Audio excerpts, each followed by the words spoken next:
Shalom Bapak Ibu yang dikasihi Tuhan. Selamat hari Minggu semuanya. Selamat mempersiapkan hati dan seluruh kehidupan untuk memuji, menyembah Tuhan, terutama untuk mendengarkan kebenaran firman-Nya. Sebelum saya lupa, karena saya juga baru saja melakukannya, boleh kita kembali mengingatkan diri kita masing-masing untuk HP kita dalam keadaan silent supaya tidak mengganggu jalannya ibadah. Sama saya juga, saya baru aja terima WA. Tuhan ingatkan, WA-nya matiin dulu, semuanya matiin. Haleluya, haleluya. Ya Tuhan saja yang menjadi fokus kita pada saat kita beribadah. WA yang masuk, apapun yang masuk, pesan-pesan apapun, kalau nggak penting-penting amat, tentu Tuhan lebih penting. Amin. Haleluya. Mari kita tenangkan diri di hadapan Tuhan.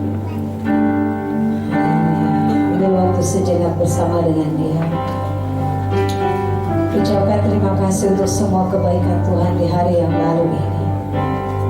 Ini adalah minggu terakhir di bulan pertama tahun 2026. Tuhan sudah menyertai kita selama 1 bulan. Dan kita terus percaya dengan iman kita.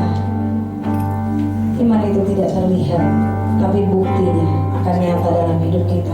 Masih ada 11 bulan di hadapan kita menyelesaikan tahun yang baru saja kita masuki, sambil kita percaya bahwa Tuhan menyertai dengan sempurna. Haleluya, haleluya, haleluya. Mari nyatakan rasa cinta kita kepada Tuhan. Kita mau katakan, Yesus, aku cinta Engkau. Dan kita juga mau katakan di dalam lagu ini, sebab Dia satu-satunya Tuhan yang layak terima pujian. Haleluya, haleluya. Mati.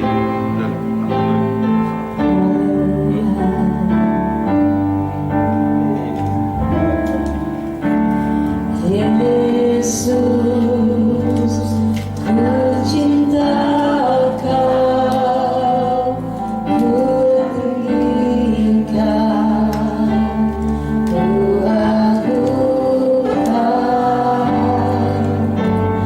aku kan memuji-Mu, baik di dalam suka dan duka. Yesus, aku cinta Kau. Yesus, ku cinta Kau, ku tinggikan, ku agungkan, aku kan memuji-Mu, baik di dalam suka dan duka. Sebab Engkau yang layak Tuhan, sebab Kau layak terima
Engkau yang layak terima pujian dan penyembahan.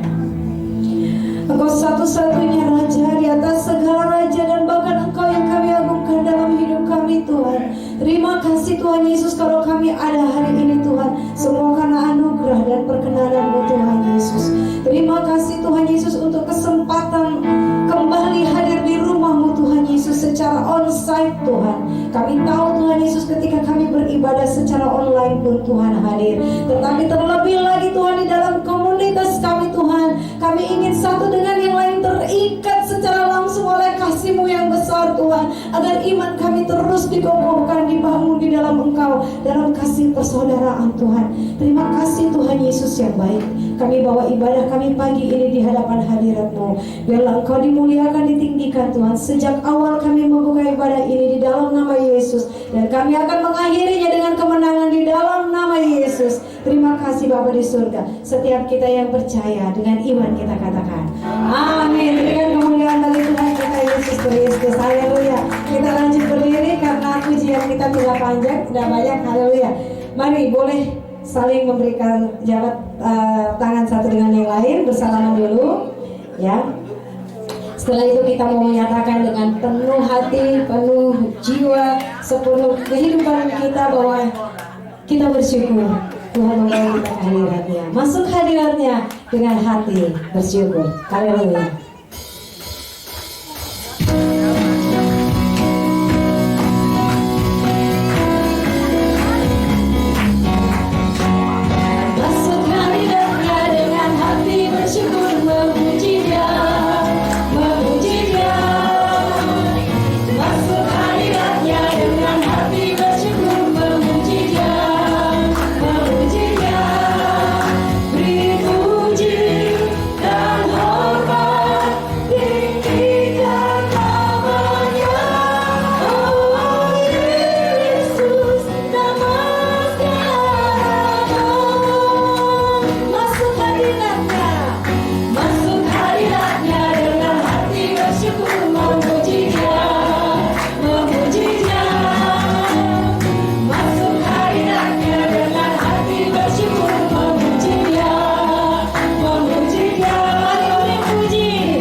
Saya sebelumnya itu ada seminar dengan Ibu Monique Rickers, tulisan Yesus gede banget, jadi segede background itu tulisan Yesus. Jadi saya pas nyanyi lagi ini nama Yesus di atas segala nama, tuh muncul tulisan itu.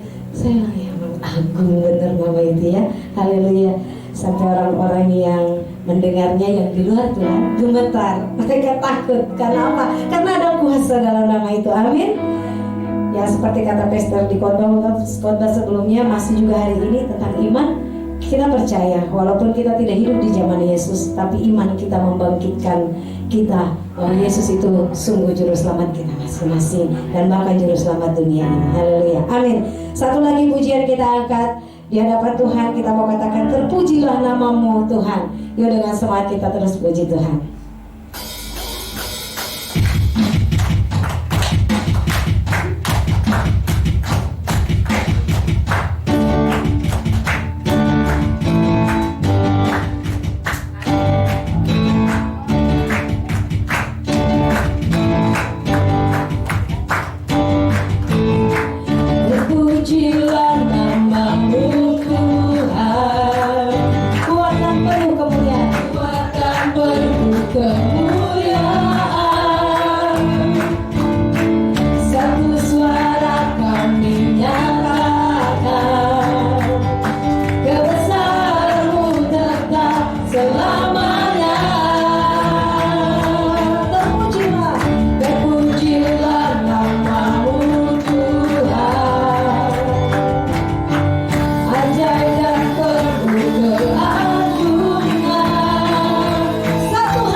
meskipun ada Oma dan Opa, saya nggak anggap itu.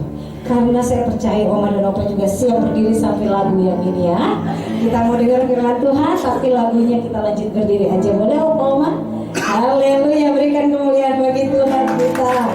Biar tetap setia di dalam setiap keadaan hidup kita, dalam setiap musim hidup kita.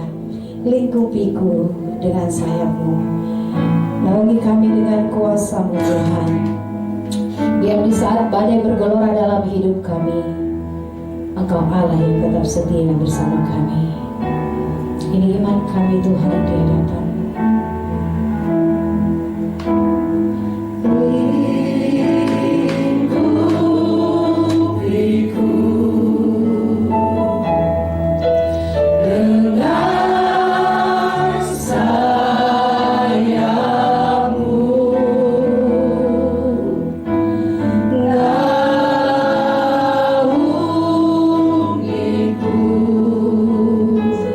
Kuasa-Mu Tuhan.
kami semua, yang menyatakan Engkau Allah yang bertahta di atas segala sesuatu dalam dunia ini. Apapun yang terjadi, Engkau tetap Allah yang bertahta. Terima kasih Tuhan. Kami bersyukur memiliki Allah seperti Engkau yang tidak pernah tinggal diam di dalam setiap kehidupan kami. Engkau selalu bekerja, mendatangkan kebaikan bagi kami semua yang mengasihi Engkau. Kebaikan yang kami terima bukanlah kebaikan menurut ukuran manusia, tetapi kebaikan menurut ukuran Engkau. Oleh karena itu, biarlah kami tetap percaya kepadamu, tetap beriman kepadamu, dan di dalam segala hal yang terjadi, kami percaya Engkau selalu hadir bersama dengan kami. Terima kasih Tuhan. Biarlah Engkau berfirman bagi kami semua, karena firman-Mu itulah yang menguatkan kami, yang menolong kami, membangkitkan kami, bahkan menopang kami semua. Terima kasih Bapa dalam surga. Kami bawa hidup kami kepadamu. Di dalam nama Tuhan Yesus Kristus kami berdoa. Sama-sama katakan amin. Silakan duduk Bapak Ibu Saudara. Shalom. Shalom. Haleluya. Tadi itu lagunya Father You Are King Over the Flood. Di atas banjir, ya, kita sudah menghadapi banjir seminggu yang telah lewat ini dengan lika-likunya. Tetapi ya, puji Tuhan, semua bisa dilewati dengan baik. Amin. Ada yang kebanjiran? Oh, nggak apa-apa, yang depan rumah juga nggak apa-apa, yang masuk rumah juga nggak apa-apa. Saya juga depan rumah, ya. Kebanjiran jadi susah keluar, ya kan? Yang kebanjiran masuk ke dalam rumah, ya Tuhan yang bertahta di atas banjir, Bapak Ibu Saudara, ya. Kalau Tuhan bertahta di atas banjir, ya sabar aja gitu. Saya pernah ngalamin banjirnya sampai sebutut gitu, Bapak Ibu Saudara, jadi harus ngangkat itu semuanya dibawa ke atas. Aduh, capek ya. Tuhan bertahta di atas banjir, Bapak Ibu Saudara. Jadi makanya kita bisa berkumpul hari ini karena Tuhan bertahta di atas banjir, ya. Mau apapun yang terjadi, Tuhan tetap yang utama dalam hidup kita. Amin. Oke, iman sebesar biji sesawi itu adalah tema kita pada hari ini. Dan puji Tuhan, ada yang membawa ini, Debbie membawa ini namanya biji sesawinya, Bapak Ibu Saudara. Ya, kalau mau tahu ini biji sesawi langsung dari Israel ya. Ya, ini dari Israel nih, sekecil ini nih biji sesawi nih, ya. Nanti kalau habis ini, kalau ada yang mau lihat, pinjam dulu sama Ibu Debbie, ya. Biji sesawinya segede ini, ya, kecil-kecil semua nih, ya, kecil-kecil semua. Dan memang bijinya itu kecil sekali. Tetapi ini yang kita mau bahas hari ini, berbicara tentang iman. Next slide. Ya, kita ingat kembali ya, iman dari Ibrani pasal yang ke-11 ayat yang ke-1. Iman adalah dasar dari apa yang kita harapkan dan bukti dari apa yang tidak kita lihat. Karena saya udah terus ulang-ulang, jadi itu ngelotok ya. Paling enggak kalau Bapak Ibu Saudara ditanya ayat favorit Anda apa? Oh, kalau lupa ingat yang ini aja. Iman adalah dasar dari apa yang kita harapkan dan bukti dari segala sesuatu yang tidak kita lihat. Nah, kali ini kita bicara tentang iman sebesar biji sesawi, karena ini dibahas juga di dalam, khususnya dalam kitab Matius. Ya, di dalam kitab Matius pasal yang ke-13 ayat 31 dan 32.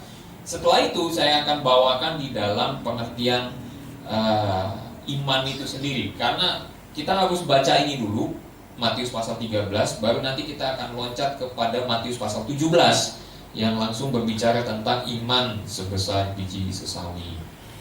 Oke. Nah, yang pertama, Matius pasal 13 ayat 31 sampai 32. Yang sudah temukan katakan amin. Nah, karena udah kelihatan di depan ya, sengaja. Pokoknya tiap minggu ada yang saya ilangin, ada yang saya cantumkan, iseng-isengin aja. Jadi biar tahu ini responnya gimana. Oke, Matius pasal 13 ayat 31 dan 32. Mari kita baca sama-sama. 3, 2, 1. Yesus membentangkan suatu perumpamaan lain lagi kepada mereka. Katanya, hal kerajaan surga itu seumpama biji sesawi yang diambil dan ditaburkan orang di ladangnya. Memang biji itu yang paling kecil dari segala jenis benih. Tetapi apabila sudah tumbuh, sesawi itu lebih besar daripada sayuran yang lain, bahkan menjadi pohon, sehingga burung-burung di udara datang bersarang pada cabang-cabangnya. Dari biji yang sebesar ini saja, satu aja, begitu ditanam, hasilnya akan menjadi pohon, bukan jadi sayuran, Bapak Ibu Saudara. Yang biasanya kita tahu ya biji segini ya jadinya sayuran, ya kan? Tapi ternyata dari biji yang sebesar ini atau sekecil ini, jadinya malah satu pohon besar. Satu pohon besar. Ya kalau namanya tanam yang kecil harusnya kan kecil gitu jadinya. Tapi ini tidak. Sengaja Tuhan berikan perumpamaan ini mengenai biji sesawi untuk menunjukkan bahwa dari hal yang kecil seperti ini Tuhan bisa menumbuhkan efeknya. Ya, yang dibahas di situ adalah efeknya. Bukan masalah kecil besarnya biji ini, tetapi besar efeknya setelah ditanam. Nah, biji ini kalau saya taruh di kantong kira-kira tumbuh nggak? Nah. Biji itu harus ditanam. Kalau nggak ditanam, dia tidak akan hidup, tidak akan berbuah, tidak akan jadi pohon. Nggak mungkin itu, ya. Harus ditanam. Ketika kita di dalam kehidupan kita ditanam di dalam dunia kita masing-masing, ditanam loh ya, oleh Tuhan kita ditanam dalam dunia kita masing-masing. Apapun itu, di dunia kerja kita, di dunia rumah tangga kita, ya ibu-ibu rumah tangga juga punya dunianya sendiri. Ya kadang-kadang bisa datang ke tetangga gitu ya, ngobrol-ngobrol atau apalah, atau mungkin bikin ibu-ibu PKK kan dulu suka ya bikin ketemuan gitu ya, masak bareng-bareng atau apalah gitu. Nah, setiap kita dalam dunia kita ditanam oleh Tuhan seperti biji sesawi, dan yang Tuhan kehendaki adalah efeknya. Sesudah kita ditanam, kita berbuah tidak? Kita menghasilkan tidak? Atau jangan-jangan kita justru terbawa? Kalau biji ini terbawa oleh air, ya sudah, hilang, gak akan tumbuh. Tapi kalau biji ini tertanam, kemudian tumbuh akarnya, kemudian melebat ke bawah, dan kemudian dia naik tunasnya terus sampai akhirnya jadi pohon besar. Pohon besar loh ya, bukan pohon kecil, pohon besar. Tadi dikatakan sampai burung-burung saja bisa berteduh, bersarang di dalamnya. Artinya pohonnya kecil atau besar? Besar. Padahal biji kecil ya. Yang diharapkan adalah efeknya. Ketika kita ditanam dalam dunia kita, dimanapun kita berada, efek yang diharapkan adalah kita jadi berkat buat sesama. Jadi berkat jangan tanggung-tanggung, ya. Jadi berkat itu maksimal, Bapak Ibu Saudara. Amin. Jadi berkat itu maksimal, jangan tanggung-tanggung. Kalau kita mau tolong sesama, ya kita tolong benar-benar. Jangan kita tolong karena kita ada maunya, kayak udang di balik bakwan. Ya, kita tolong benar-benar. Jadi yang diharapkan dari kita oleh firman Tuhan dikatakan efeknya kepada orang lain itu apa? Kalau efeknya itu baik, berarti kita sedang berbuah. Tapi kalau efeknya jelek, itu artinya kita sedang tidak berbuah. Gitu aja. Simpel ya. Jadi yang diharapkan adalah efeknya. Oke, sekarang baru kita lihat ke dalam Matius pasal 17.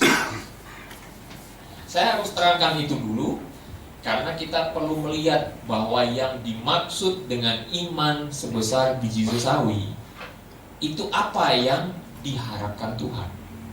Itu dia. Apa yang diharapkan Tuhan? Mari kita baca Matius pasal 17 ayat 14-21. Ketika Yesus dan murid-muridnya kembali kepada orang banyak itu, datanglah seorang mendapatkan Yesus dan menyembah. Katanya, "Tuhan, kasihanilah anakku. Ia sakit ayan dan sangat menderita." Dulu sakit ayan itu dianggap sebagai satu penyakit yang bukan najis ya, tapi kayak ini beda dengan penyakit kejiwaan, beda. Penyakit yang berbahaya. Karena orang yang kena sakit ayan ini mencelakakan dirinya luar biasa. Ya. Jadi kalau sudah kena sakit ayan itu harus hati-hati dengan dia. Air. Ya. Jadi kalau nggak hati-hati, wah repot. Ini orang ini bisa mencelakakan dirinya, dan ya kalau orang nggak ini dianggapnya seperti satu penyakit kejiwaan. Tapi ternyata dalam pemahaman dulu, sakit ayan dengan kerasukan itu sama. Ya, bisa dibilang mirip-mirip ke situ. Jadi orang bisa katakan itu sakit ayan. Tetapi bagi Tuhan Yesus apa ini? Ya, diagnosanya Tuhan Yesus apa? Oke. Ayat 15, "Tuhan kasihanilah anakku, ia sakit ayan dan sangat menderita." Nah, kalimat berikutnya ini yang menjelaskan, ia sering jatuh ke dalam api dan juga sering ke dalam air. Ya, kita tahu lah ini satu fascination atau ketertarikan terhadap api yang dia sendiri jadi menarik. Api itu dia nggak sadar kalau itu membakar dirinya, dan dia lihat itu sebagai sesuatu yang menarik. Nah, itu bahaya. Air, dia nggak sadar dia tenggelam, ya. Dan ini yang berbahaya. Ayat 16, nah ini kalimatnya nggak enak. "Aku sudah membawanya kepada murid-muridmu." Sudah aku bawa kepada pengikutmu. Ini murid-muridmu yang 12 ini loh. Tetapi mereka tidak dapat menyembuhkannya. Wah, berarti kasusnya berat ya. Kasusnya berat menurut kita. Wah, ini berat nih. Kayaknya udah didoain, udah dijaman, nggak sembuh-sembuh gitu. Kenapa gitu? Ini kenapa ya? Ayat 17. Nah, Tuhan Yesus jawabnya itu bisa dikatakan jawaban Tuhan Yesus itu keras banget. Dan di sini Anda akan temukan satu sisi personality dari Tuhan Yesus yang jarang Anda temui, dan saya akan buka di sini. Ya, bersyukurlah Anda hadir di sini maupun online, Anda dengar ini, karena ini adalah firman Tuhan yang menyampaikan, bukan saya, bukan hasil analisa saya. Maka kata Yesus apa? "Hai kamu angkatan yang tidak percaya." Ya, satu-satu. Dalam terjemahan sederhana Indonesia dikatakan angkatan yang tidak percaya kepada Allah. Jadi ada penjelasannya di situ yang cukup melengkapi. Ketidakpercayaan mereka bukan kepada kesembuhannya, tetapi ketidakpercayaan mereka kepada Allah. Figurnya, ya, Allahnya itu yang mereka kurang atau tidak percaya. Dikatakan tidak percaya loh. Berarti bukan kata kurang percaya atau ini, tapi tidak percaya.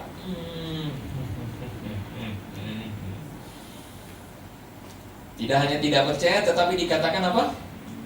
Dan yang sesat. Sesat. Tidak yakin itu juga dapat dikatakan sesat. Aduh, keras amat ya. Karena apa?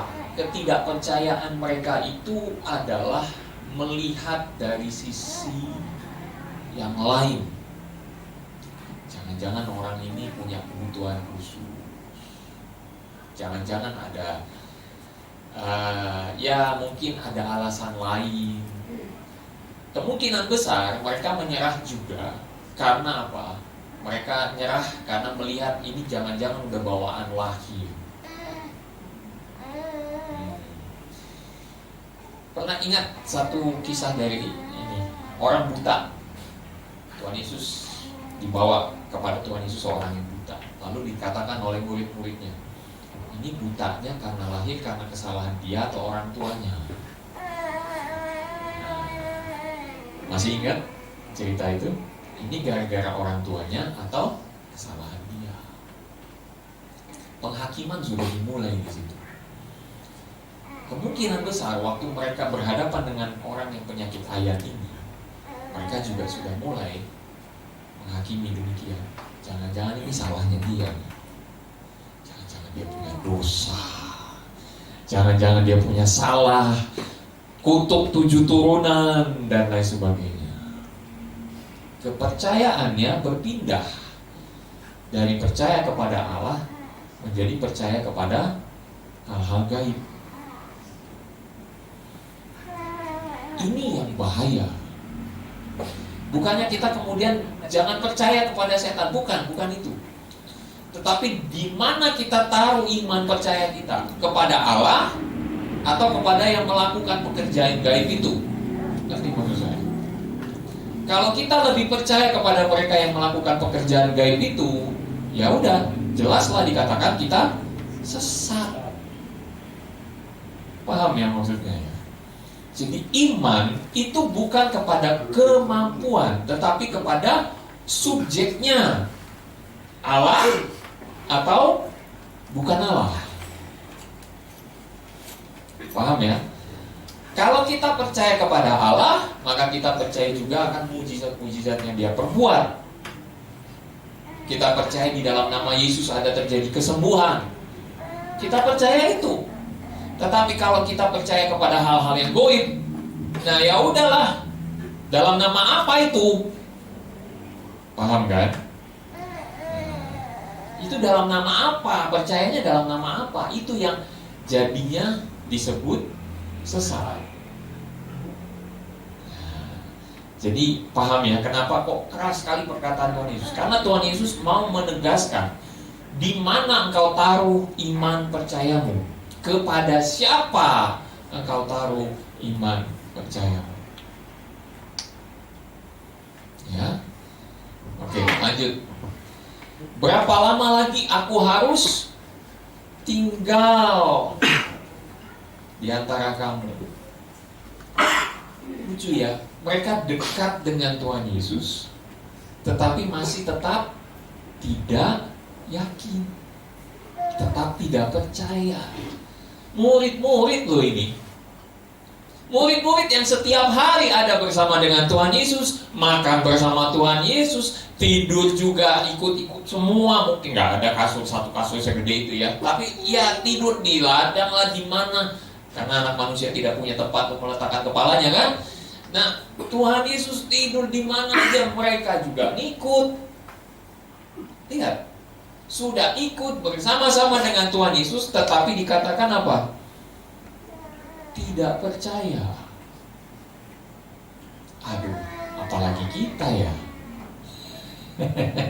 Murid-murid aja masih tidak percaya, apalagi kita ya. Nah, di sini Tuhan Yesus memberikan satu standar yang luar biasa tinggi kepada kita. Kalau udah dekat aja masih nggak percaya, itu mah namanya kebangetan. Kebangetan. Tetapi apa dikatakan oleh firman Tuhan? Berbahagialah mereka yang tidak melihat namun percaya. Gak perlu melihat seperti para murid itu, tapi percaya. Siapa yang percaya, dia disebut orang-orang yang berbahagia. Ini kalau udah kayak gini, ya udah, mau gimana lagi? Kita cuma bisa percaya saja. Ada lagunya, lagu Pentakosta kuno. Percaya saja, masih ingat? Percaya yang beri kita menang, ya kan? Itu lagunya lagu lama, tapi setiap kali dinyanyikan kebenarannya itu aja, percaya saja. Karena hanya di dalam percaya saja Tuhan berikan kebenaran. Udah gak ada lagi yang lain. Kita mau tambahin apa coba? Gak ada. Kalau kita taruh iman kita kepada Kristus, maka kita cukup percaya saja kepada Dia. Udah, itu aja. Puji Tuhan. Ada lagu-lagu seperti itu yang mengingatkan kita untuk tetap percaya. Karena dalam kepercayaan kita terjadi kemenangan. Amin. Lanjut lagi. Berapa lama lagi aku harus apa kata itu? Sabar terhadap kamu. Bawalah anak itu kemari. Tanda seru. Kalimat ini kalimat apa? Perintah. Tetapi kenapa perintah itu terjadi? Saya kasih tahu. Ini sisi pribadinya Tuhan Yesus yang Anda tidak pernah dengar. Tapi saya mau kupas di sini. Tuhan Yesus sedang geram dan kesal terhadap orang yang tidak yakin.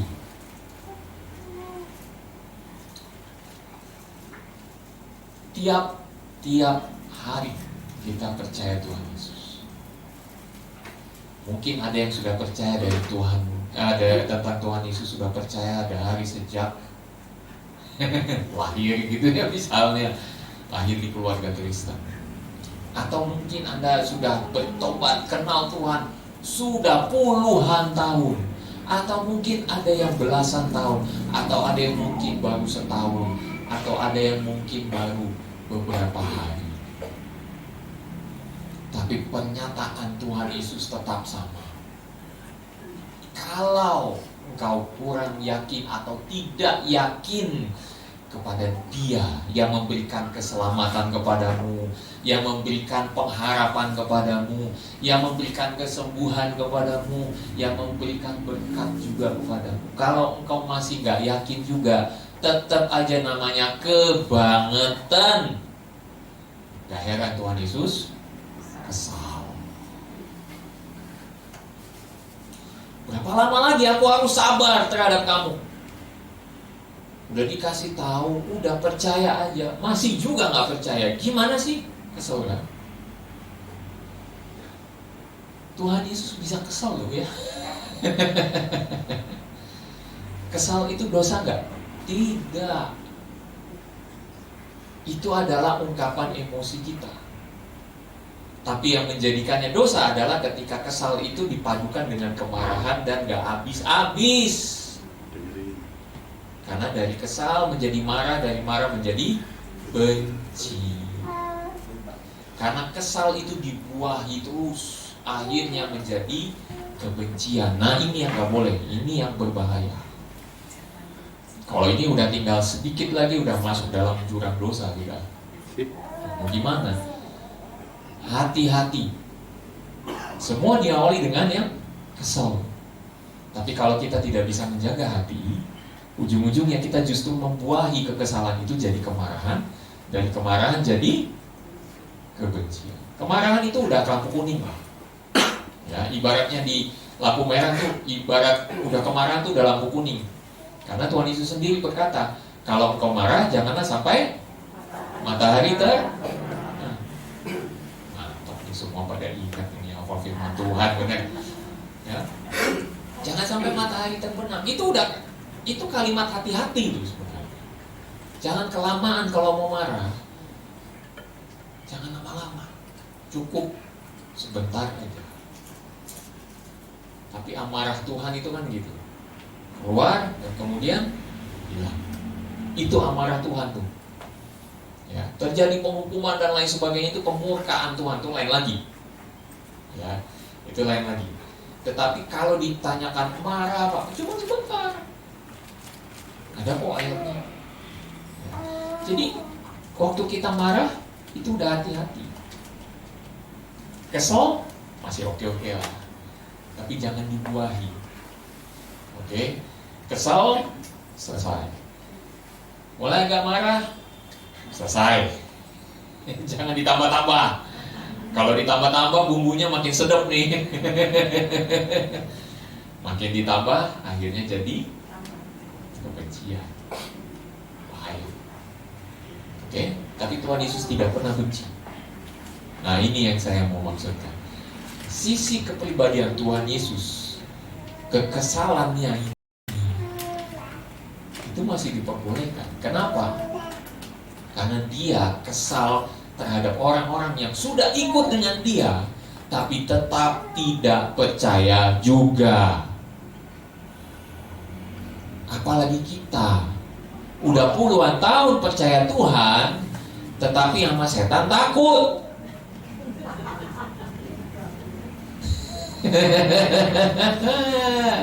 Ayo.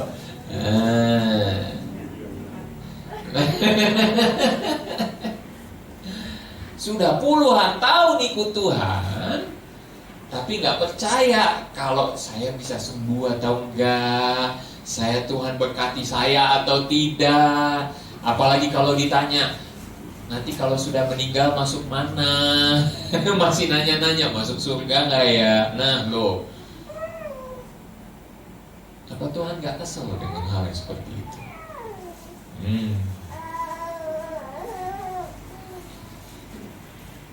Eye opening ya.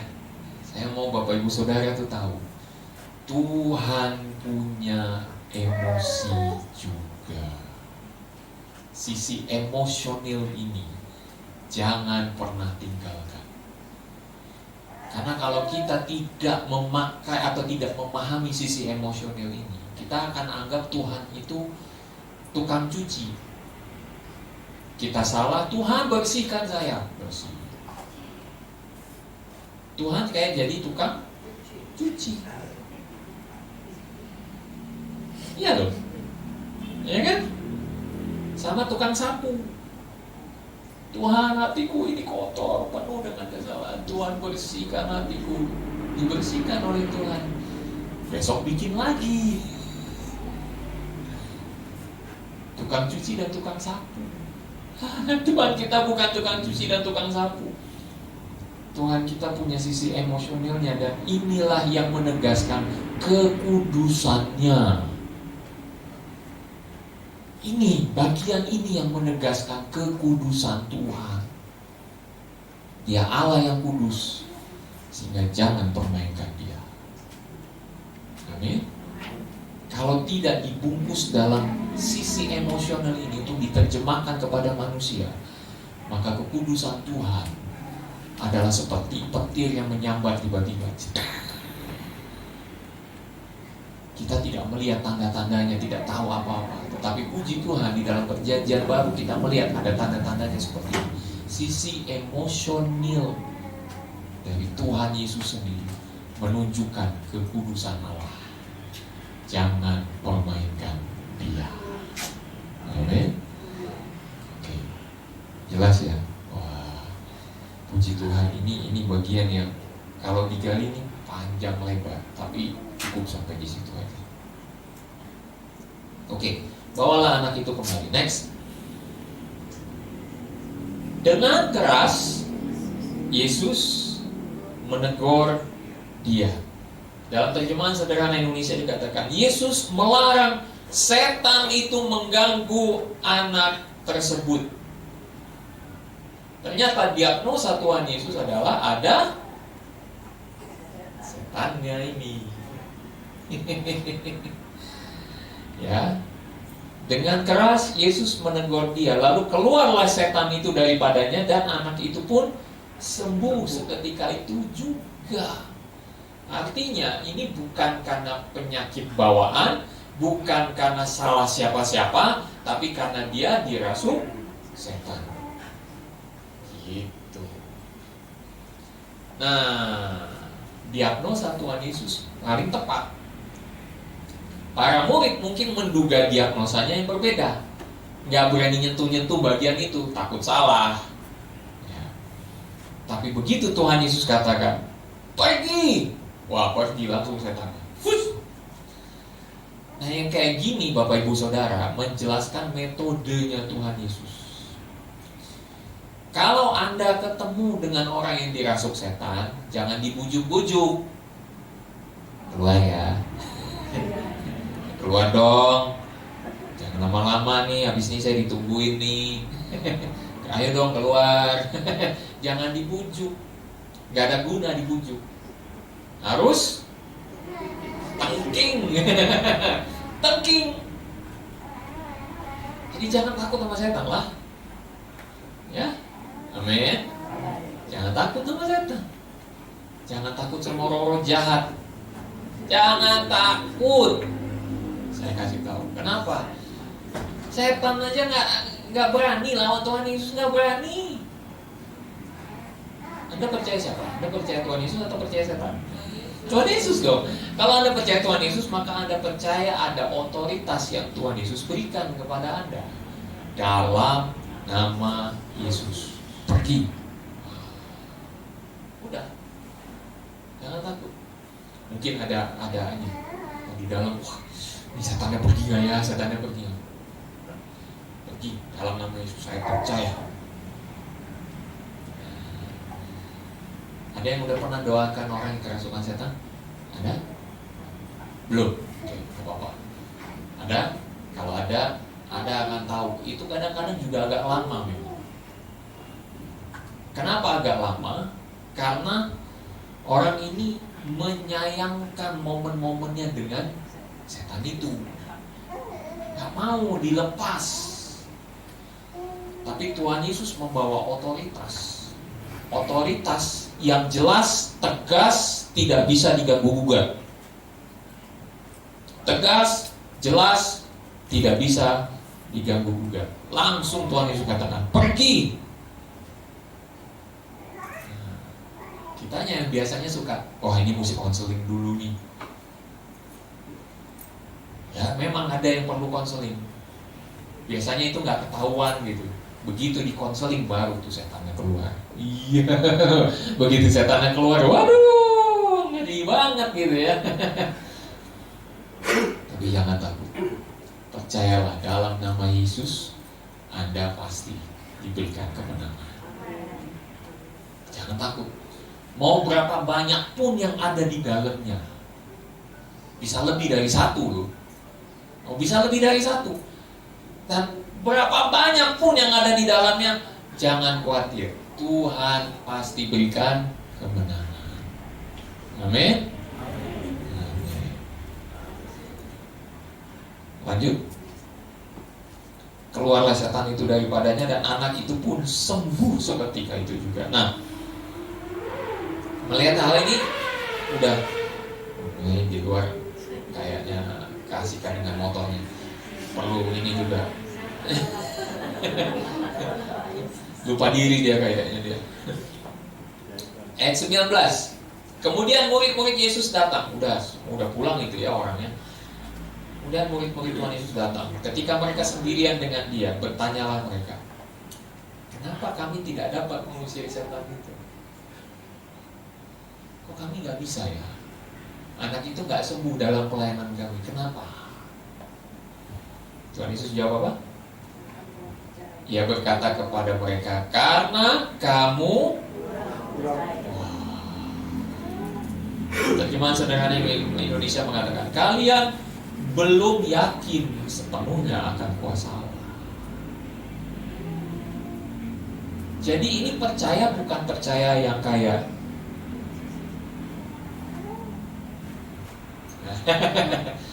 cuma sebentar netas. Kira-kira ini benar nggak ya? Bukan percaya kayak gitu. Bukan percaya kayak nggak jadi ya. Bukan percaya coba-coba. Percaya adalah ya atau tidak. Udah gitu aja. Tegas kan? Ya atau tidak. Nah, para murid ini nyoba-nyoba.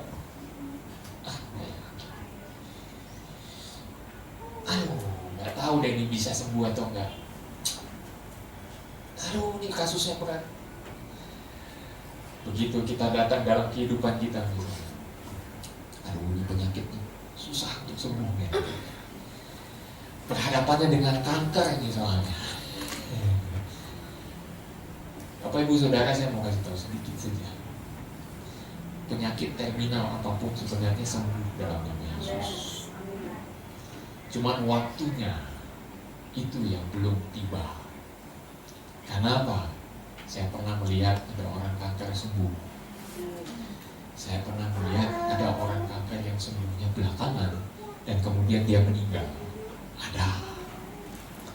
Tapi intinya apa? Nama Tuhan tidak pernah dikecewakan. Selalu ada momen di mana dia sembuh. Selalu ada momen di mana dia sembuh. Habis itu relapse lagi, nggak masalah. Bukan berarti lalu tidak ada kesembuhan, bukan. Karena apa? Kita ini secara daging kita ada umurnya kan, ada penyakitnya juga gitu loh. Jadi jangan berarti kita katakan, wah disembuhkan dalam nama Yesus langsung immortal gitu, abadi. Enggak, tidak Bapak Ibu Saudara. Lazarus dibangkitkan kan, tapi habis itu meninggal lagi. Ada satu pengkhotbah ngomong begini, lucu juga. Semua orang bersuka cita pada waktu Lazarus dibangkitkan. Semua bersuka cita kecuali satu, Lazarus. Lazarus sudah di surga, udah aman, udah enak gitu, menikmati suasana surga. Wah, itu ya gitu. Tahu-tahu malaikat datang. Pak Lazarus, mohon maaf nih, kelihatannya Anda harus kembali nih ke dunia. Mohon maaf banget nih. Maaf ya. Nanti dulu, belum waktunya. Jangan dirapi-rapiin dulu tempat itu. Biarin aja. Ya nanti kami yang beresin. Bapak balik lagi ke dunia ya. Udah enak-enak di surga, disuruh balik lagi gitu. Mungkin kalau jadi Lazarus, ya elah, aku balik lagi. Ini ada cerita juga, nggak tahu benar apa nggak, di Afrika Selatan. Ada yang meninggal sampai 6 kali meninggal hidup lagi. 6 kali meninggal. Kena penyakit lah, ditabrak lah, kecelakaan kerja lah, jatuh lah, apa segala macam, patah tulang apa segala macam. Hidup lagi. Ada yang udah dibilang katanya dia udah meninggal sampai 3 hari. Tapi hari keempat tiba-tiba bangun. Sampai bingung, ini orang kena kutuk apa gitu. Ini Bapak Ibu Saudara, kalau kita dapat kesempatan seperti itu untuk melihat sebenarnya nama Tuhan itu jauh melebihi segalanya. Bahkan kematian, maut kalah dalam nama Yesus. Maut dikalahkan. Amin. Maut dikalahkan. Jadi Bapak Ibu Saudara, jangan khawatir, jangan takut. Nama Yesus lebih dari segalanya. Kalau Anda percaya betul-betul percaya, ya, katakan ya. Oh, haleluya, dalam nama Yesus keluar. Pokoknya saya janji, menurut janji firman Tuhan itu jelas. Ya, dalam nama Yesus, setan apapun itu, mau yang ngesot-ngesot kayak, mau yang apa kayak, keluar. Amin. Itu. Jadi Bapak Ibu Saudara, kita di dalam hidup kita percaya penuh kepadanya. Firman Tuhan berikutnya katakan apa?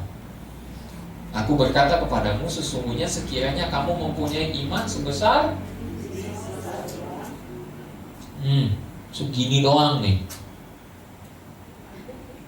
sebesar ini saja. Besar atau kecil? Tapi sekali lagi, ini bukan masalah besar atau kecilnya, tetapi ini adalah masalah percaya atau tidak. Biji sesawi ini utuh dalam keutuhannya, dia tidak terpecah-pecah, tidak hancur, tertanam di dalam tanah. Dan di dalam tanah dia berakar dan bertumbuh. Jadi itu antara iya atau tidak, percaya atau tidak, gitu aja. Jangan kayak gitu, coba-coba. Kalau dulu apa ya, buat anak kok coba-coba gitu ya kan, iklannya kan gitu ya, buat anak kok coba-coba. Ya ini sama juga, iman kok coba-coba. Ya. Gak berani begitu, gak bisa begitu. Jangan pernah katakan iman tuh coba-coba, tidak. Iman tuh ya atau tidak, itu aja. Sebesar biji sesawi, maka kamu dapat berkata kepada gunung ini. Nah, gunung ini dalam pengertian bukan masalah. Sorry to say, kalau ada yang kemudian menafsirkan itu sebagai masalah, tidak. Betul-betul literal gunung, sebenarnya itu seperti sebuah bukit, karena berhadapan di antara mereka itu ada sebuah bukit gitu, di depan mereka. Ya, ada sebuah bukit kecil aja, tetapi dikatakan berpindahlah, pindah dari tempat ini ke sana, maka gunung ini akan pindah, dan takkan ada yang mustahil bagi.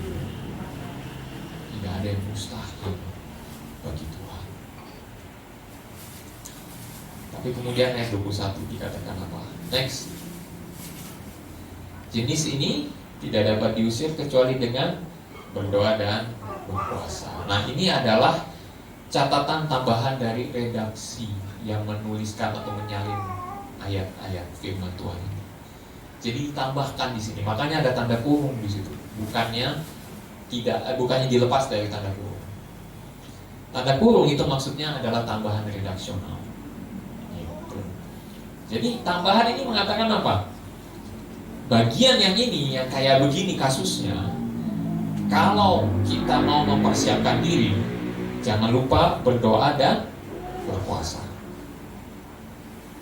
Jadi kalau kita berhadapan dengan kasus-kasus yang rumit seperti itu, seperti yang tadi saya katakan perlu ada konseling dan lain sebagainya, jangan lupa pertama kali yang Anda persiapkan adalah berdoa dan berpuasa. Oke, saya nggak bahas ke situ karena itu nanti topiknya berbeda, topiknya lain. Tapi saya mau katakan mengenai iman sebesar biji sesawi tadi. Gunung ini akan pindah dan takkan ada yang mustahil bagimu. Ingatkan saya ada cerita satu nanti terakhir, saya lupa masukkan di sini. Ada satu cerita mengenai gunung yang berpindah. Oke, saya mau bicara tentang iman yang sejati. Iman yang sejati adalah percaya akan hasilnya, akan memindahkan gunung, benar-benar akan pindah. Maksudnya begitu. Hasilnya adalah pasti.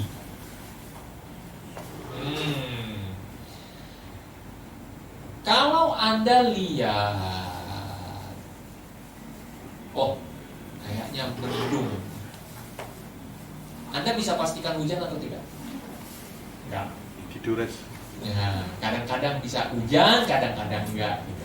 Giliran bilang hujan, rintik-rintik. Nah, hujan kan, ternyata habis itu berhenti. Enggak juga. Tapi kalau hari itu terang benderang, tidak ada awan, Anda bisa pastikan tidak akan hujan enggak? Enggak. Enggak juga. Bagian yang kayak gitu aja kita masih gak yakin ya. Tetapi kalau kita yakin akan sesuatu yang pasti, maka kita bisa pastikan itu adalah iman percaya. Seperti itu ya. Contoh yang pasti adalah Anda bisa bernafas, itu pasti ada oksigen. Nah, ya kan? Anda bisa bernafas, itu pasti ada oksigen. Kalau Anda tidak bisa bernafas, berarti tidak ada. Yakin? Pasti? Benar. Benar kan? Pernah sesak nafas nggak? Pernah. Nah, kayaknya kalau mau cari oksigen susah ya. Sampai harus pakai, ada yang mesti pakai inilah, kalau di rumah sakit mesti pakai, ada selangnya. Ada kan yang pernah masuk rumah sakit begitu juga. Kayaknya susah kalau nggak ada oksigen tuh susah napasnya. Ya. Tapi Anda percaya, begitu Anda bisa bernapas berarti oksigen sudah masuk. Anda lihat oksigennya nggak? Enggak. Oh ini O2, O2-nya di sini, O2. Atau O2-nya ada di sini. Oh, ada di sini. Enggak kan? Tapi Anda percaya walaupun Anda tidak. Anda pasti percaya karena Anda buktinya Anda bisa bernafas. Buktikan bahwa Tuhan itu berkuasa dengan cara Anda percaya penuh kepada Dia. Nah, ini ceritanya. Ada satu pendeta, dia mengembalakan satu jemaat. Saya lupa di mana. Nggak salah di Jepang apa ya? Saya lupa. Kalau nggak salah di Jepang, saya lupa ingat cerita ini. Dalam pelayanan dia, dalam pengembalaan dia, harus menghadapi banyak tantangan, dan kemudian satu kali dia kedapatan beribadah gitu ya. Kemudian dia harus kayak ibaratnya membuktikan bahwa Tuhan yang dia sembah itu jauh lebih hebat dari apapun. Nah, kemudian orang yang memberikan tantangan ini katakan, kamu berdoa pada Allahmu dalam 5 hari ke depan, gunung itu harus pindah. Kalau gunung itu pindah, maka saya akan percaya bahwa Tuhan Allahmu itu jauh lebih besar dari apapun juga. Waduh, dia mesti berdoa 5 hari lagi. Oke, 5 hari lagi. Jadi dia berdoa, berpuasa dengan jemaatnya. Berdoa, berpuasa. Hari pertama berdoa, wah, pindahkan gunung ini. Nggak terjadi apa-apa. Hari kedua berdoa, pindahkan Tuhan gunung ini. Nggak terjadi apa-apa. Hari ketiga, hari keempat, tidak terjadi apa-apa. Hari kelima, hari penentuan, di depan orang itu berdoa, Tuhan, kami berdoa dalam nama Yesus, pindahkan gunung ini. Belum terjadi apa-apa. Aduh, gawat nih, Tuhan, bagaimana ini? Tidak lama kemudian terjadi gempa. Gempa dan tanahnya longsor. Bagian gunung itu secara literal pindah karena longsor. Pindah, benar-benar pindah karena tanahnya longsor di depan mata orang itu. Dan dia cuma bilang, healing luar biasa. Dia percaya kepada Tuhan, yakin kepada hasilnya. Iman yang sejati adalah seperti itu, yakin kepada hasilnya. Tapi ingat, berikut-berikutnya ini ada rambu-rambunya. Ini yang akan saya sampaikan. Yang kedua, iman yang sejati bukanlah percaya kepada iman sebagai satu kekuatan atau kuasa, tapi percaya kepada Allah, subjeknya. Ya, Markus 11 ayat 22. Percaya sungguh-sungguh kepada subjeknya, Allah yang mengerjakannya. Bukan iman Anda yang menghasilkan kuasa. Tidak. Kita tidak punya kuasa apa-apa. Tapi kuasa itu diberikan kepada kita oleh Allah. Kita hanya tinggal percaya saja, percaya saja. Hanya percaya doang. Percaya bahwa Tuhan akan meluputkan saya. Percaya bahwa Tuhan pasti akan menyembuhkan saya. Percaya Tuhan pasti akan melalukan saya dari masalah-masalah ini. Percaya, percaya, percaya. Percaya bukan kepada kekuatan kita, bukan kepada iman yang kita miliki, tetapi percaya kepada Tuhan Allah satu-satu. Itu yang kedua. Yang ketiga, next. Iman yang sejati adalah karya Allah, bukan kita. Kita nggak punya iman seperti itu, ya. Karya Allah di dalam hati orang percaya. Markus 9 ayat 24, Filipi 2 ayat 13. Iman meliputi kesadaran yang diberikan oleh Allah ke dalam hati kita bahwa doa-doa kita dikabulkan. Markus 11 ayat 23. Nah, ini yang menarik. Iman itu diciptakan oleh Roh Kudus dalam diri kita. Ada peranan Roh Kudus yang membangkitkan iman kita. Kita kalau sendirian tidak percaya. Itu tadi murid-murid buktinya kan? Tapi karena ada Roh Kudus, maka iman kita dibangkitkan. Nah, oleh karena Roh Kudus kita bisa beriman, kita bisa percaya. Makanya waktu Anda berdoa menghadapi masalah yang sulit, katakan, Roh Kudus bangkitkan iman saya untuk percaya Tuhan mampu melakukan perkara yang besar. Amin. Amin. Nah, next.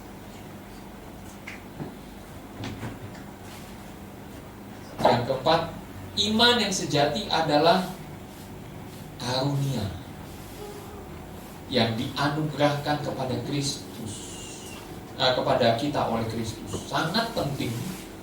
Ini yang paling penting. Jangan lupa mendekat kepada Kristus, mendekat kepada firman-Nya. Perdalam penyerahan Anda kepada Tuhan. Penyerahan diri Anda diperdalam. Tiap hari kita berserah loh sama Tuhan. Betul nggak? Apa aja bisa terjadi dalam hidup kita. Istri saya di parkiran bisa kecelakaan. Apa aja bisa terjadi kan? Bukan berarti lalu kurang penyerahan, enggak. Tapi apa aja bisa terjadi. Dan dalam penyerahan diri kita kepada Tuhan, apapun yang terjadi itu ada izin Tuhan di dalamnya.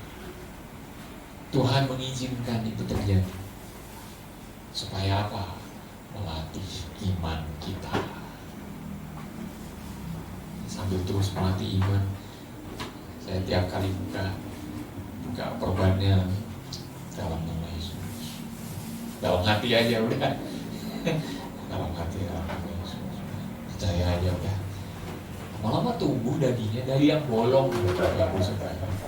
Lama-lama tumbuh dagingnya. Bolong, beneran bolong. Karena itu jaringannya itu masih ada di rumah. Jaringannya itu diambil, di-scoop sama dokter. Jadi benar-benar bolong. Gitu. Kayak orang ngambil es krim aja gitu. Sangat gitu. Tapi ya percaya Tuhan bisa tumbuhkan lagi.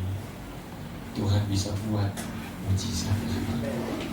Hal-hal yang kecil seperti itu, sesederhana itu, latihlah iman Anda. Mulai dari hal-hal yang sederhana.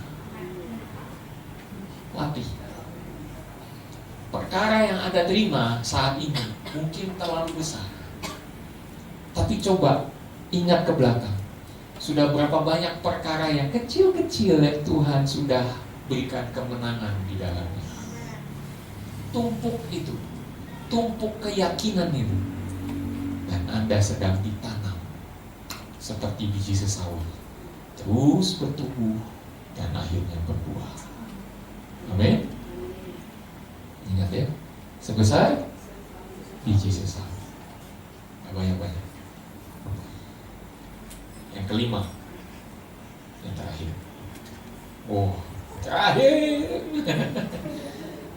Nanti Anda tinggal itu aja. Tadi ada yang udah foto-foto, ini udah. Tinggal terima aja itu nanti kalau mau ya.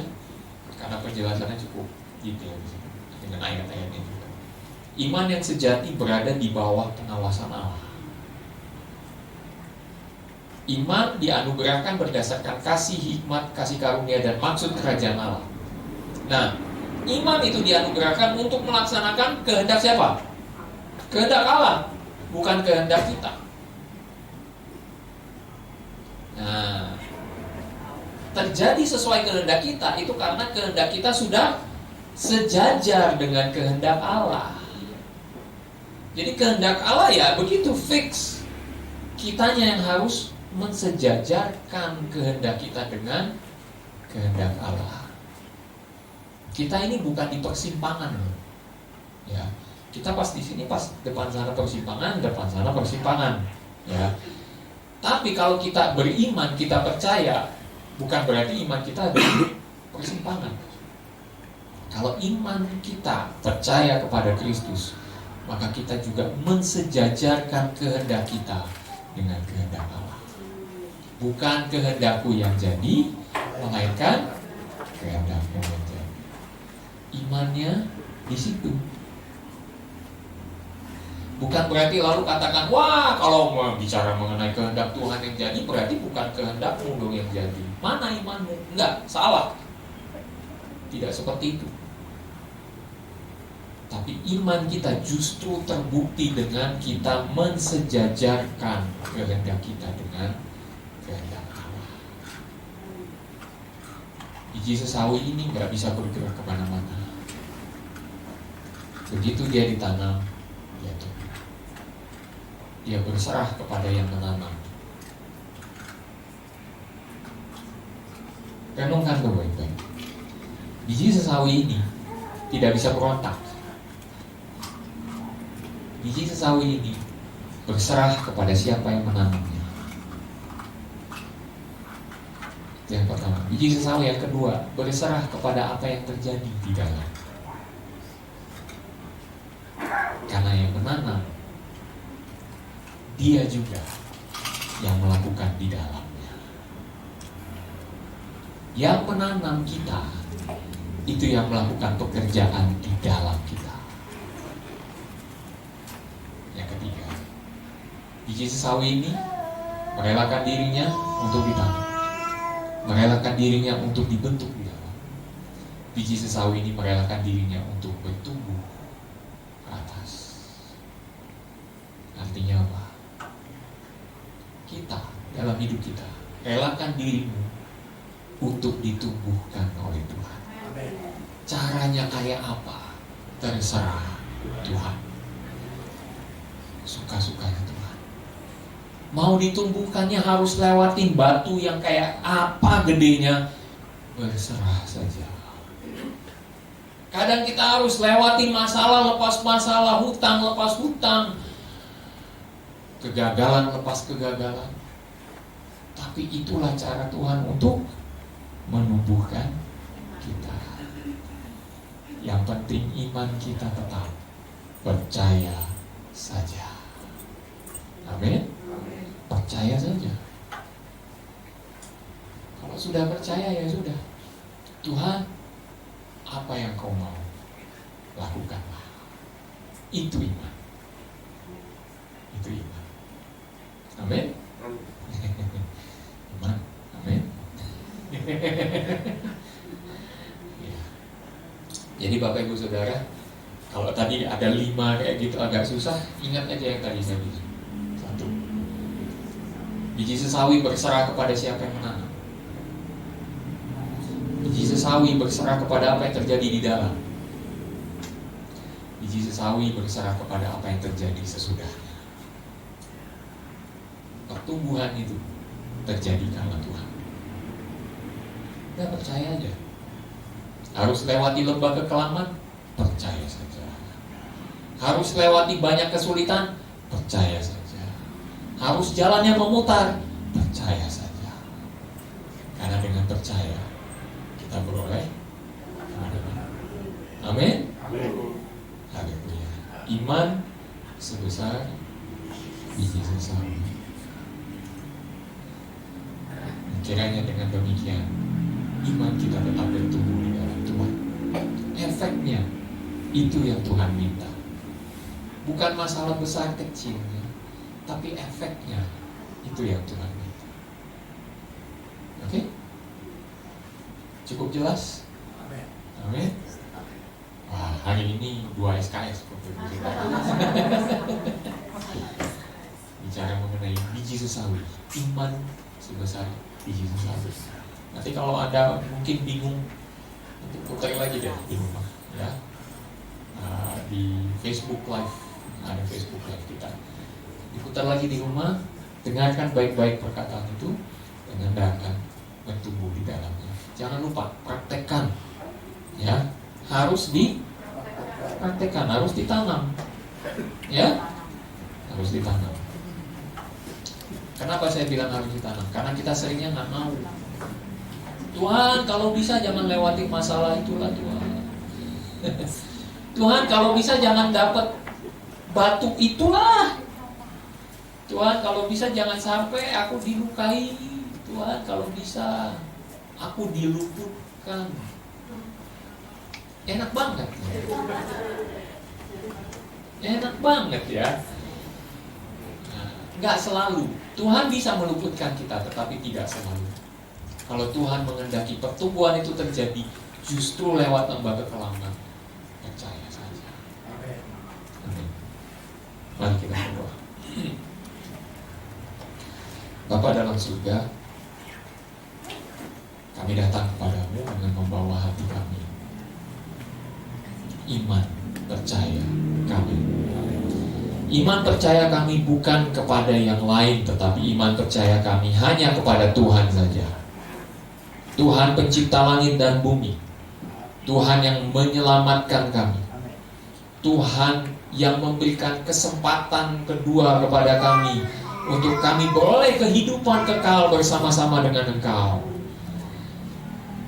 Tuhan yang selalu ada bersama-sama dengan kami juga. Kami yakin dan percaya Tuhan bahwa Engkau Allah yang tidak pernah tinggal diam. Engkau justru membuka dirimu untuk kami mengenal Engkau. Dan pada siang ini kami belajar mengenal Engkau dalam iman percaya kami. Tuhan, ampuni kami kalau kami seringkali memiliki iman coba-coba. Kami seringkali kurang yakin, kurang percaya kepada Engkau. Karena kami menganggap ini masalah iman ini bukan iya atau tidak, tetapi kira-kira. Tuhan, kami tidak mau seperti itu. Firman-Mu dengan jelas menyatakan bahwa kami harus percaya kepada-Mu. Dan percaya itu bukan percaya yang setengah-setengah, tapi percaya yang sungguh-sungguh, seutuhnya kepada Tuhan. Bapa dalam surga, kami tahu Tuhan dalam hidup kami selalu jatuh bangun dalam hal ini. Kami seringkali ditipu oleh muslihat iblis yang berusaha untuk melemahkan iman kami. Tetapi kami pada siang hari ini kembali berkomitmen di hadapan Tuhan. Ya Tuhan, kami hanya percaya kepadamu. Kami tidak percaya akan yang lain-lain, kuasa di luar Engkau. Tidak Tuhan, kami percaya hanya kepadamu. Untuk kesembuhan kami percaya kepadamu. Engkau bisa memakai dokter, Engkau bisa memakai hikmat yang Kau berikan kepada dokter. Tetapi pada akhirnya, kesembuhan bagi tubuh kami sendiri adalah karena Engkau. Oleh karena itu kami percaya di dalam nama Yesus terjadi kesembuhan bagi kami yang sakit. Kami percaya di dalam nama Yesus kami pasti menerima kesembuhan. Kami percaya Tuhan. Dan Tuhan, kami berserah hanya kepada Tuhan. Ketika kami harus ditanam di dalam lembah kekelaman sekalipun, kiranya lembah kekelaman itu dipenuhi dengan penyerahan diri kepada Allah, satu-satunya Gembala agung kami. Gembala yang senantiasa ada bersama dengan kami melewati lembah kekelaman kami. Dan kami tidak perlu takut bahaya karena Tuhan beserta dengan kami. Penyerahan diri kami itulah bukti iman percaya kami kepada Tuhan. Kalau kami sempat merasa takut, kami sempat merasa khawatir, Tuhan, pada siang hari ini kami meneguhkan kami kembali dengan percaya hanya kepada Tuhan. Roh Kudus, teguhkan hati kami satu demi satu ya Tuhan. Teguhkan iman percaya kami untuk kembali percaya Tuhanlah yang menebus kami, Tuhanlah yang menolong kami, Tuhanlah yang menyembuhkan kami, Tuhanlah yang menolong kami dalam setiap masalah-masalah kami. Kami percaya di dalam nama Yesus. Tidak ada nama lain yang jauh lebih berkuasa daripada Engkau. Nama-Mu lah yang mengatasi segalanya. Di dalam nama Tuhan Yesus Kristus, kami percaya gunung akan berpindah. Apapun yang ada di dalam kehidupan kami pasti akan kami lewati bersama dengan Tuhan. Terima kasih Tuhan. Kami juga berserah kepadamu untuk apa yang akan terjadi dalam segala peristiwa hidup kami. Kami berserah karena di dalam penyerahan diri kami, di situ kami mulai berakar. Berakar di dalam Tuhan dan bertumbuh di dalam Tuhan. Ketika kami berakar di situ, kami percaya bahwa di balik segala situasi kami yang begitu tidak enak yang harus kami lewati, ada pertumbuhan iman yang Tuhan sedang kerjakan. Ada kekuatan yang Tuhan juga berikan kepada kami supaya kami bisa menanggungnya. Dan mulai terjadi pertumbuhan sedikit demi sedikit, sehingga dari biji sesawi menjadi pohon yang besar. Tuhan, inilah kami berserah penuh kepada Tuhan.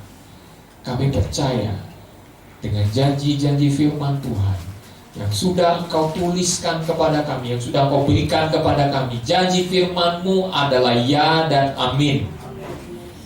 Tidak pernah Engkau berbohong kepada kami, tidak pernah Engkau berdusta kepada kami, karena Engkau Allah yang tidak pernah mengingkari janji-Mu. Ribuan tahun sudah berlalu dan janji-Mu selalu ya dan amin. Tuhan, terima kasih. Siang ini kami belajar banyak tentang iman di dalam Engkau. Dan biarlah iman kami senantiasa bertumbuh di dalam Engkau. Melalui situasi-situasi yang terjadi dalam hidup kami, melalui sakit penyakit kami, melalui semua masalah kami, kiranya iman kami tetap bertumbuh di dalam Engkau. Percaya saja, karena dalam percaya kami diberi kemenangan. Dalam nama Tuhan Yesus kami berdoa. Sama-sama katakan amin. Percaya ya. Amin. Percaya saja. Mike, tahu gak lagunya Mike? Tahu, oke. Sambil kita akan memberikan persembahan kita kepada Tuhan. Amin. Amin. Persembahan itu tidak pernah membuat kita miskin, karena Tuhanlah yang memberkati kita. Kita sesungguhnya hanya percaya saja kepada Tuhan yang memberkati kita. Dengan kita memberikan persembahan, itu adalah langkah iman kita. Percaya Tuhan yang memberikan berkatnya buat kita. Amin. Percaya saja, percaya saja, percaya yang beri kita menang. Percaya saja di dalam namanya, percaya yang beri kita menang. Sekali lagi katakan, percaya saja, percaya saja, percaya yang beri kita menang. Percaya saja di dalam namanya, percaya pasti kita menang. Sekali lagi katakan, percaya yang beri kita menang. Percaya saja di dalam namanya, percaya yang beri kita menang.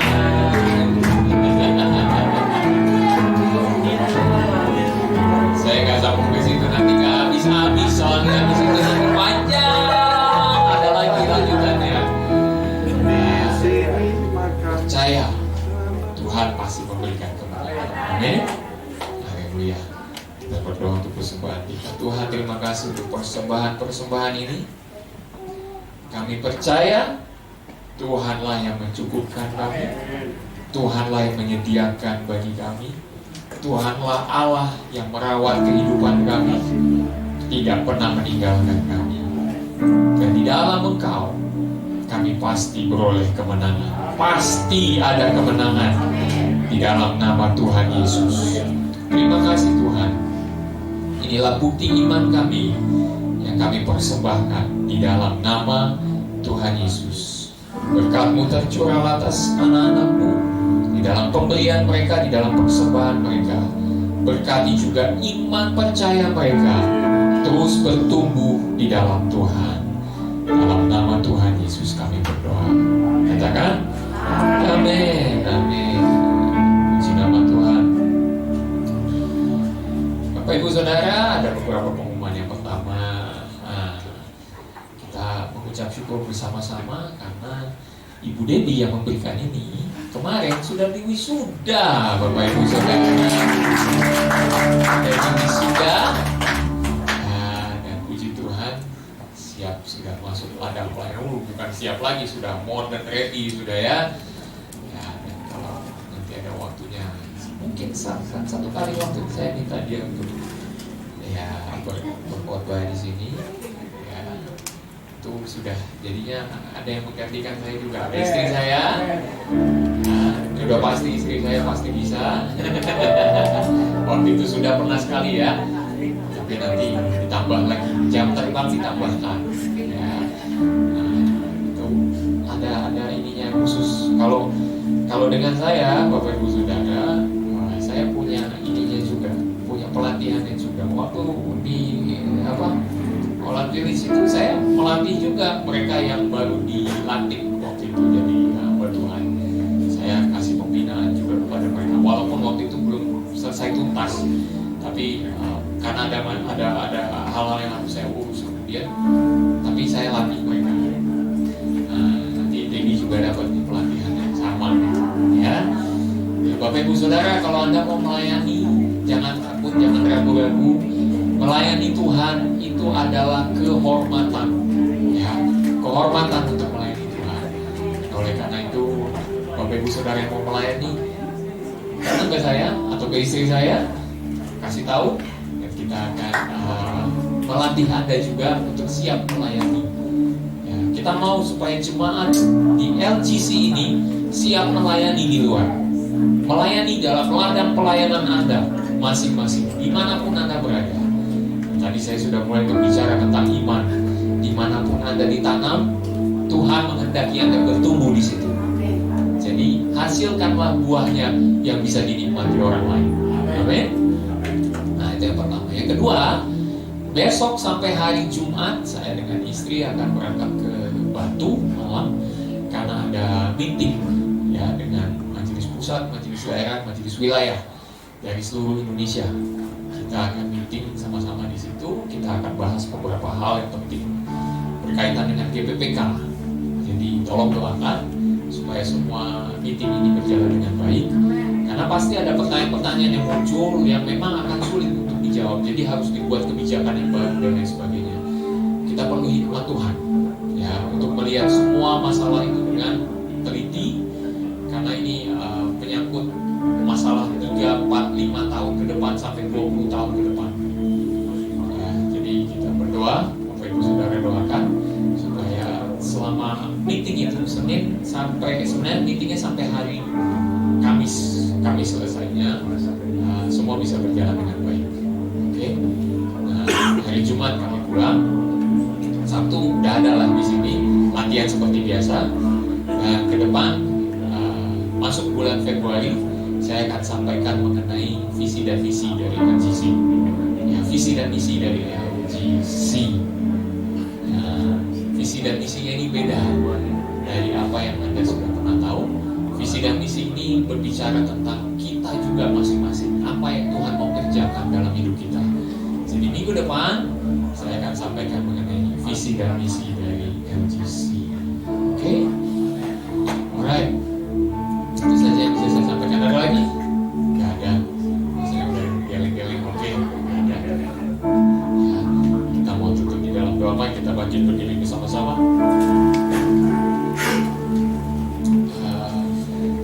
badai bergelora, Aku akan terbang bersama.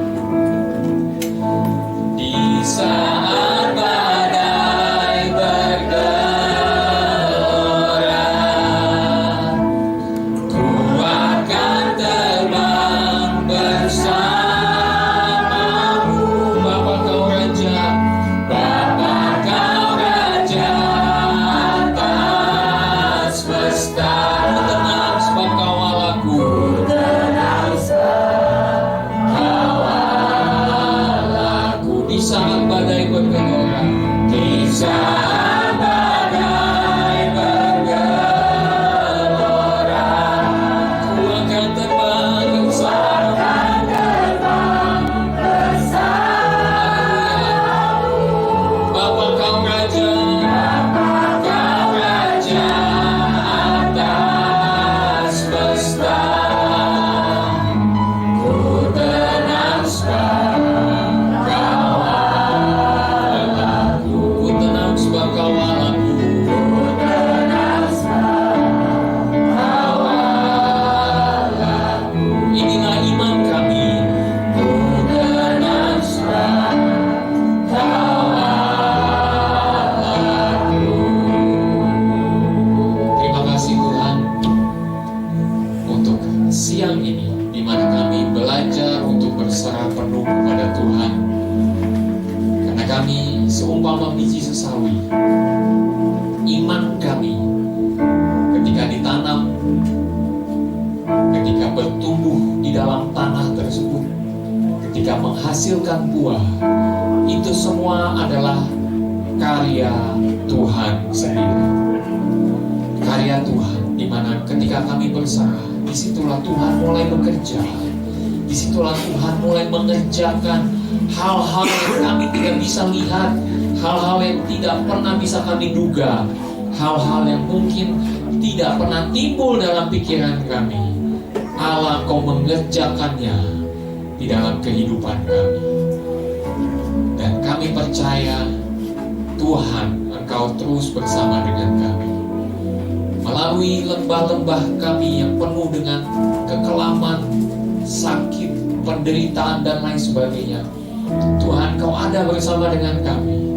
Dan iman kami berkata, Tuhan Engkau juga yang melakukan pekerjaan besar-Mu di tengah-tengah kami. Kau membentuk kami, menjadikan kami semakin seperti Engkau. Terima kasih Tuhan. Iman kami tetap teguh oleh karena Engkau. Oleh karena itu kami berdoa, kiranya dalam Roh Kudus-Mu Engkau terus mengerjakan pekerjaan-pekerjaan ilahi di dalam kehidupan kami. Roh Kudus, bekerjalah, membangkitkan iman kami ketika kami berada di dalam keadaan yang sangat sulit, di mana kami merasa lemah. Di situ Roh Kudus datang dengan memberikan kekuatan kepada kami, menyatakan kehendak Allah bagi kami juga. Bahwa semua ini harus terjadi supaya kami tetap bertumbuh di dalam Tuhan. Kami berdoa di dalam nama Yesus, kiranya Roh Kudus bekerja di tengah-tengah kami semua, menumbuhkan iman percaya kami. Terima kasih Tuhan. Kami percaya juga Tuhan, hari-hari ke depan adalah hari-hari yang penuh dengan kemenangan di dalam Tuhan. Karena kami percaya Tuhan ada bersama dengan kami di hari depan kami. Apa yang terjadi di masa depan kami, Tuhan sudah tahu, dan Tuhan sudah tahu apa yang harus terjadi. Oleh karena itu ketika kami berserah kepada Tuhan, pada akhirnya kami akan menerima kemenangan juga di dalam Tuhan.